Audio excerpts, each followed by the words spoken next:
Welcome to 50 Nights of Fright. I'm Tommy, joined by Zach. All right, today we are covering The Omen. All right. What did we think of The Omen? I love The Omen. I will say, I have an interesting little tidbit about this. When I was growing up, I was a pale boy. And I let my hair grow out. It's long and curly, and it kind of came down to my ears. Kind of similar haircut to Damien here. Mm-hmm.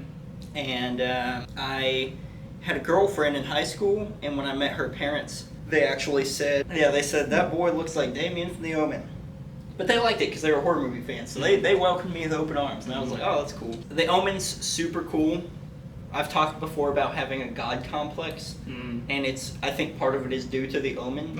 When I was young, I was really good at getting out of trouble. Mm-hmm. On top of not being able to get in trouble at school, just because I guess teachers liked me so much or something, that I was just able to slide past everything.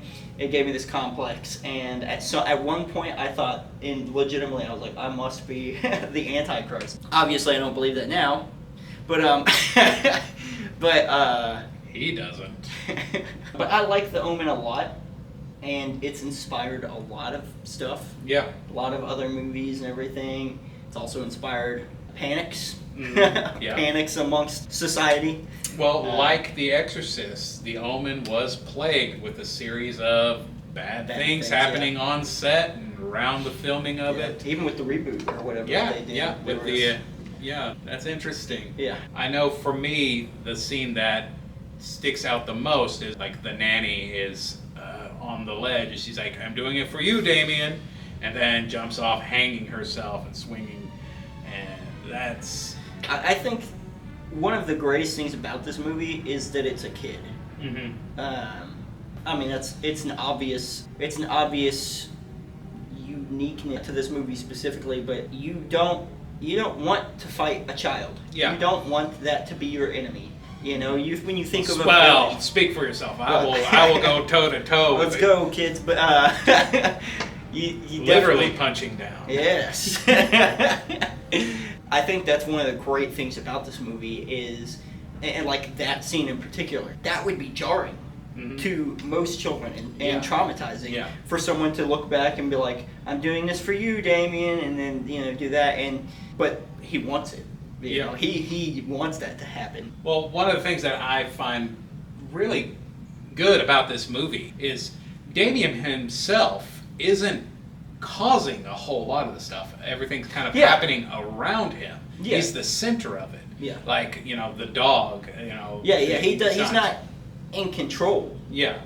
And yet all of it is because of him. He's like, so you can understand why his dad doesn't really want to possibly kill his own kid, and spoilers, but at the same time, it's like, all of this is happening because of it. Yeah, I guess that's a better way to put it, is like, it's not that the kid is the villain, but there's definitely, causality there with him, and it's like, and he's, for the most part, unbothered, and because I don't know if it's, sometimes you're led to believe in the movie where it's like, does he want this? And then sometimes you're like, he doesn't. Like, because there's moments that he definitely is like, like, oh, but being forced to go to church. No, thank you. Yeah, Jesus, literally. But what a guy! I think it's such a good movie, and I just watched. I was telling you, the horror comedy or whatever, based loosely on the idea of the Omen, the Little Evil. Or whatever, oh yeah. Where it's Adam Scott, and except it's more of a parody kind of thing, where it's like a dude 100% being like, hey, whoa, why isn't anyone paying attention to this kid doing this? It's such a good movie, though. So many great moments. Like I had mentioned, the nanny hanging herself. Of course, the priest getting that pole like through him. The photographer, with the pane of glass. Is there a moment that really sticks with you to this day? It's the priest. 100%. Oh yeah. It also reminds me. The priest thing reminds me of. Have you seen Chronicle? Kind of the end of that movie as well. Kind of reminded me of that. Just because I rewatched Chronicle not too long ago, and so when I was watching this and that happened, I was like, huh. Like, was that I wonder if that was paying tribute or something in some way to that. It's 100% that, and I think it's because you almost don't expect it. Yeah. And then it happens. You're like, Whoa. Well, typically in a horror movie setting, you don't want the priest to have an untimely end, especially when it was so sudden like that. Yeah. Like, in The Exorcist, it's not until the very end that, oh, hey, you know, Father Karras and Father Merrick, meet an untimely end, but it's there at you the also end. kind of feel like that's going to happen to them in The Exorcist versus this, where it's like it almost doesn't feel like it gives you too much of a hint that it's going to happen because he's not so critical, and then it happens, and you're like, whoa! And it comes back to Damien not being the cause of it, but it's happening because of him. So The Omen. Does it belong on a list like this? Has it earned its spot? I think so, just because of uniqueness. It's not a possession story necessarily, and it's not one of your normal monsters you think of either. It's the devil, but indirectly.